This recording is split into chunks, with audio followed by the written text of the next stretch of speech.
Hi, Recap Bro here. Today I'm going to explain an action and fantasy film, Eagaaaaaaaaaaa, released in the year 2012. Let's get started. The film begins by showing us Sudeep, a wealthy businessman, who would be our great antagonist, playing at shooting fruit outdoors. In a scene change, we are introduced to Samantha, a beautiful young woman, who is working on her miniature sculptures, when from her window she can see how she is being watched by Johnny, a boy who is in love with her. Already at work, where they promote community projects, Samantha discusses with her colleagues the need for new donations. At that moment, Johnny enters, kindly offering to donate 15 rupees to win Samantha's heart. Not content with his first strategy, he also starts sending her flirtatious text messages, which she seems to feel nervous about. At that moment, a colleague interrupts, mentioning to her that it would be a good idea to go to Sudeep's offices to ask for a donation. Samantha makes her way to the businessman's building, and when he sees her through his office window, he is enchanted by her beauty and makes her come in. Samantha told him all about the project, but Sudeep was only looking at her, not listening to anything she said. So he signs a check for the value of 15,000 rupees and donates it to the girl's project. As a token of appreciation, Samantha decides to give him one of her miniature sculptures. AC. In the middle of a children's charity event, Sudeep shows up with Samantha to help her at the event. After this, he invites her to lunch, not realizing that Johnny was watching them again, trying to get Samantha's attention. Sudeep, in an act of seduction, orders a traditional plate of food, in which two lovers who are going to spend the rest of their lives together, must give the first spoonful of food to each other. However, when he lifts the spoon to give it to Samantha, she, distracted by Johnny's boasting around her, begins to eat alone.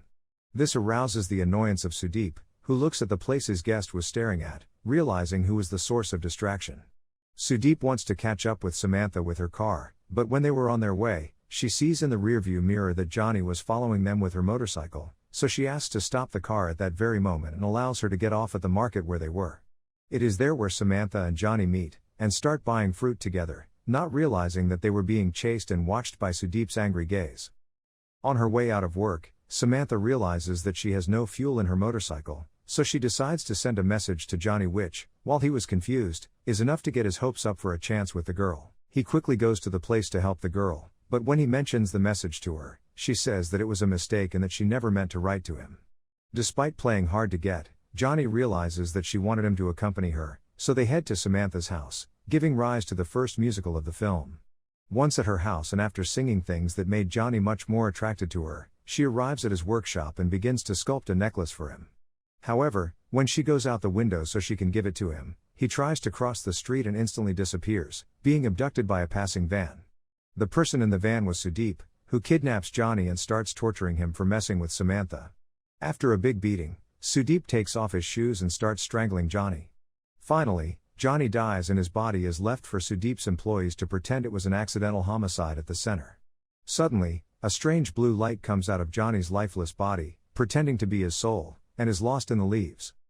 Riding her motorcycle through the market again, Samantha encounters a crowd surrounding the body of a deceased person and, as she approaches, she realizes that it is Johnny. After 10 days, we see how an egg gives birth to a large red-eyed fly which, we can assume, is the reincarnation of Johnny. The fly has some flashbacks of what had happened, however, they are not enough for it to remember who it was in its past life. Thus begins a great adventure, surviving his new life, until he accidentally arrives at Sudeep's house. When he sees the face of the owner of the house, a wave of memories is unleashed and he realizes that it was him who killed him in his previous life. A great thirst for revenge is awakened in the fly, who decides to attack Sudeep with all his strength. After a fall, it hits a tiny box with a miniature sculpture made by Samantha inside. Seeing it awakens new memories about who she was, and the pieces of the puzzle begin to fit together. Johnny quickly flies to Samantha's house but is hampered by her appearance in order to get her attention. Already at work and faithfully followed by Johnny turned to fly, Samantha receives a visit from Sudeep. They begin to talk about the loss the young woman was going through, to which he advises her that the best way to overcome the grief was to forget Johnny and replace him, even offering himself seductively for this task. Johnny, offended, begins to brazenly attack Sudeep's ear and face, generating in him strange reactions in front of Samantha. After this, and due to the arrival of Samantha's colleagues, Sudeep takes his leave. Johnny chases Sudeep to his house, where he is taking a sauna bath in a box with only his head on the outside. As the beginning of his revenge, and in an effort to try to finish him off, Johnny begins to annoy him, buzzing around him, and causing him to twist in such a way that the box's brakes come loose, rolling across the bathroom and narrowly avoiding embedding his head in the bathroom's pointed faucet. While Johnny did not end his life, he did end his reputation, as Sudeep exits the bathroom completely naked, using the towel he had in his private parts to kill the fly, embarrassing himself in front of all his associates. Back in his office, Sudeep calls the volunteers in charge of the project he is funding, including Samantha, and proposes a trip for more funding. One condition, however, was that he had to bring one of them along. So he was able to arrange it with Samantha. During the night before the flight, Johnny keeps bothering Sudeep, preventing him from sleeping well and getting up late for the flight. Not enough with that, once Sudeep was on his way to the airport, Johnny caused a car collision on the avenue, disturbing the traffic personnel in the ear. However, Eagaaaaaaaaaaa manages to rent a car anyway and continues on his way. The fly manages to sneak into the car's pipes, exiting through the air conditioner and flying close to Sudeep's eye, grazing it and causing it to swerve, overturning the car and finally crashing it into a truck loaded with sand. Sudeep manages to survive, so Johnny takes advantage of the ashes that had been scattered on the car's windshield and writes the phrase "I will kill you." Back at home, Sudeep becomes paranoid and claims that a fly is trying to kill him. All his colleagues and workers think he is going crazy. At that moment, Samantha appears, worried about his situation. In order to corroborate her sanity, she goes to the same place where the remains of the car were, and makes sure that the phrase written on the windshield was real. At the same place, he meets an unknown hooded person, who assures him that they will meet again the day he is covered in ashes in front of a safe.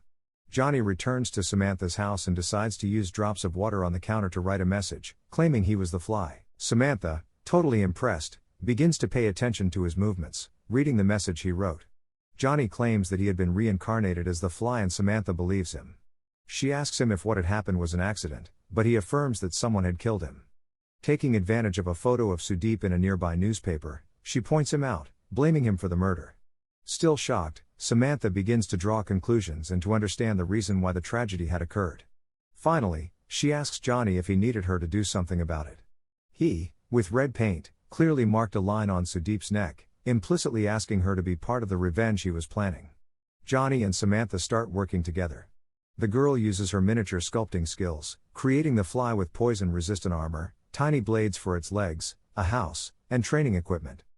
At the same time, the billionaire begins to take serious measures so that no fly can enter his house, armoring it completely and even asking his workers to kill it at any appearance of a fly. The attempts of the duo to assassinate Sudeep begin. From all of them, he was saved until they discover a prototype cannon that he had as a decoration. The plan was to fill it with gunpowder, then insert a bullet and aim it straight at the victim's heart. Slowly, using a basket that Samantha had created for him, Johnny began to fill the small cannon with gunpowder. Everything was going smoothly until an employee, in his eagerness to get rid of a piece of garbage, put it inside the cannon, plugging it. That's when Samantha decided to go to Sudeep's house and remove a small screw from the window where the fly could have access, avoiding the shielding. Upon entering, Johnny begins to embed the small blades of his legs in Sudeep's back, distracting him from his attempt to seduce Samantha. Later, Sudeep has a work meeting with some contractors, and his right-hand man asks him to behave himself. However, he attracts attention as soon as he enters the room, because he is equipped with gloves and a helmet so that no part is exposed. I see him looking tired and totally paranoid. At this moment, Johnny makes an appearance and begins to land on the contractor's head, causing Sudeep to start beating everyone, trying to assassinate him. With the meeting ruined, his right-hand man asks him to take out the money he had in the safe at home. However, Johnny complicates it for him by having the password invalidated multiple times by pressing random keys. At this, Sudeep comes up with the great idea of burning the lock on the safe with a blowtorch. Johnny, still wanting to cause more chaos, causes the blowtorch to be pointed at the money, and it starts to catch fire. Completely defeated, Eagaaaaaaaaaaa remembers the prophecy he had been given and runs to the same place as last time. The hooded figure appears to be a sorcerer who tells him that the fly is actually the person he had killed reincarnated. In this way, Sudeep agrees to perform a satanic ritual in which they would use two birds to attack Johnny. A great pitched battle ensues in Sudeep's house between the birds and the insect, culminating in what would be a great fire. Sudeep is locked in his armored office, filled with smoke. Thinking that he had finally won the victory and had succeeded in taking down Sudeep, Johnny sets off some fireworks with the phrase "job done" to let Samantha know what had happened. However, they didn't count on the businessman's right-hand man sharecropping in to save him at the last minute, breaking the glass in the place. Not understanding how the fly had entered the house, Sudeep sits down in front of a window and, feeling a breeze coming in behind him, notices the hole the screw had left behind. He runs to the surveillance cameras to see who it was that had removed the screw and realizes that it was Samantha. Upon seeing the video footage of how the fly had gotten in, the workers begin to believe the paranoid story of the vengeful fly. Sudeep goes to find Samantha and takes her with him. Inside the car, the man begins to tell her the story of how a fly had been trying to murder him for a long time, and how he suspects he has a human accomplice who helped him get into his house. Samantha gets nervous but tries to conceal it until, already in Sudeep's house, he shows her the recordings and takes her hostage. Johnny flies to her rescue and surrenders. Just as Sudeep was about to step on him, he picks up a pin from the ground and sticks it in his enemy's foot. A pitched war with state-of-the-art weapons starts to happen in the house. Johnny, cunningly, infiltrates the wiring, an electrical fault causing a chandelier just above Sudeep to fall, causing the glass to embed itself in his face but still not finishing him off. Still chasing him with the pin between his legs, Johnny lunges at Sudeep, who manages to catch Nani with a magnet. With one of the same glasses that was embedded in his face, he cuts one of Johnny's wings, and then, taking the pin, he starts to play trying to kill him and torturing Samantha, who has to watch the whole scene. Suddenly, Johnny sees on the table the piece of trash that the employee had stuffed inside the office's ornamental cannon, realizing that the cannon was now clear and full of gunpowder. Heroically, Johnny sacrifices himself, bathing himself in gunpowder, warning Samantha to run out of place, and allowing Sudeep to set him on fire and then quickly fly into the cannon, ignite it, and cause the ammunition to impact directly against the villain's heart. Finally, that explosion manages to trigger a total electrical failure, exploding the entire house and its surroundings, taking Sudeep's life with it. Ending the film, Samantha is seen on her motorcycle, evading a new stalker. Until, again, a fly knocks him off his bike, and with a pin he writes "I'm back" in the air, giving us to understand that our protagonist had survived.